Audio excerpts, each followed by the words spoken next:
2,000 years ago, there were very few scientists, and little was known about the animals and plants which lived on our planet.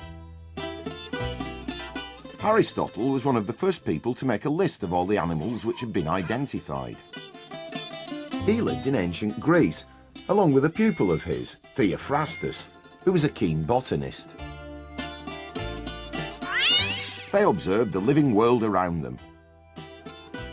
Theophrastus was able to find and name about 500 plants. Aristotle identified about 500 different animals. Like all scientists, they like to be organised. They put things into groups depending on their shape. But theirs wasn't the only system.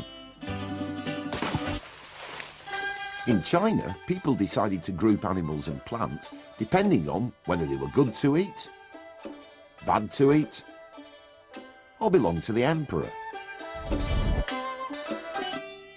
Others grouped plants and animals depending on whether or not they could help cure disease. In New Guinea, animals were grouped according to their habitat. Everything which lived in the sea was called a fish. If it flew in the air, it was called a bird. 400 years ago, as new areas of the world were explored, scientists recorded new varieties of creatures. The number of identified species of animals and plants grew to many thousands.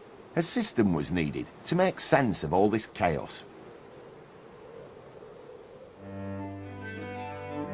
One idea was simply to put everything in alphabetical order, but then the order would depend on which language you spoke.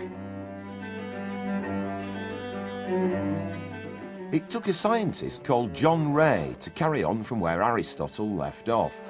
By dissecting many plants and animals, he noticed similarities in how their insides were arranged. It was the beginning of the system we use today. Plants are now divided into two major groups, flowering and non-flowering. Animals are divided into vertebrates and invertebrates. The group we belong to, the vertebrates, contains all the animals we know with backbones. But this group has been divided up even further into 5 smaller groups: birds, fish, amphibians, reptiles, and mammals.